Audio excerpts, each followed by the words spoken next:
Le Point Bourse vous est présenté par Bourse Direct.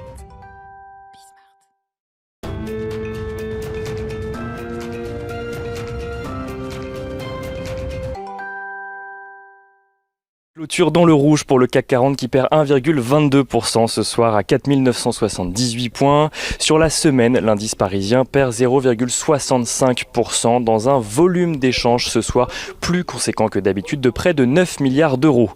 Les investisseurs ont une fois de plus exprimé leurs craintes vis-à-vis de la reprise économique malgré des volumes d'échanges plus conséquents que d'habitude en lien avec la journée des 4 sorcières en Europe mais également aux États-Unis. Les discours des banques centrales hier ont notamment mis en évidence des reprises économiques encore entourées d'incertitudes, même si elles sont plus rapides qu'attendues, ce qui vient limiter les prises d'initiative sur la fin de semaine. Les hausses de cas de Covid en Europe et les nouvelles mesures sanitaires prises en France ne sont pas non plus de nature à rassurer les investisseurs. La ville de Nice a par exemple interdit les rassemblements de plus de 10 personnes sur la plage et la fermeture des bars après minuit, dans un contexte où 10 530 cas supplémentaires ont été recensés en France sur la journée d'hier. Les statistiques publiées aujourd'hui n'ont pas eu d'effet sur le marché parisien alors qu'elles étaient plutôt positives. Les ventes au détail au Royaume-Uni pour le mois d'août se sont appréciées de près de 1%, gagnant ainsi 4 points par rapport au niveau de février, soit avant la pandémie. Le moral des consommateurs s'améliore de son côté aux États-Unis en septembre. L'indice de confiance de l'Université du Michigan progresse à 78,9 points contre 74,1 au mois d'août, dépassant le consensus des économistes.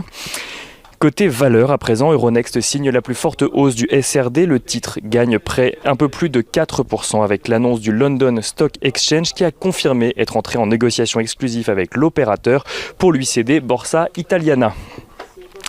En Espagne, CaixaBank et Bankia ont dévoilé ce matin un accord à la suite de négociations qui se sont tenues hier soir.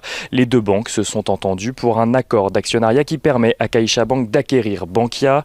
Pour cela, CaixaBank offrira 0,6845 actions de son capital en échange d'une action Bankia. L'opération valorisera la nouvelle entité à 4,3 milliards d'euros, nouvelle entité qui gardera le nom de CaixaBank. Le secteur bancaire français qui clôture dans le rouge ce soir de son côté. Et Fnac Darty qui gagne plus de 3% à la Bourse de Paris ce soir. Le groupe a connu une forte augmentation de son trafic en magasin. Les deux marques séparées, Fnac et Darty, ressortent d'ailleurs comme les marques les plus recherchées au deuxième trimestre selon une enquête de la FEVAD. Les foncières commerciales de leur côté sont toujours dans le rouge suite à l'annonce d'Unibail-Rodamco-Westfield de renforcer son bilan à hauteur de 9 milliards d'euros, dont 3,5 milliards en augmentation de capital.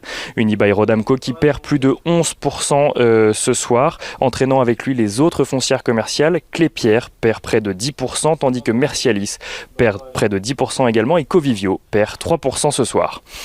On notera également à la bourse de New York que TikTok pourrait faire son entrée à Wall Street. ByteDance envisagerait cette introduction dans le contexte où l'application serait bannie des États-Unis ce dimanche. Si l'information n'est pas officielle, il serait déjà envisagé que Walmart prenne une participation au sein de TikTok aux côtés d'Oracle qui conserverait une participation minoritaire de 20%. Et on regarde à présent l'agenda. Lundi, Alstom refera son grand retour au sein du CAC 40. Il remplacera Accor, qui souffre encore des conséquences en lien avec la pandémie de coronavirus. Côté entreprise, Assystem, Bio UV Group ou encore Calray publieront leurs résultats semestriels.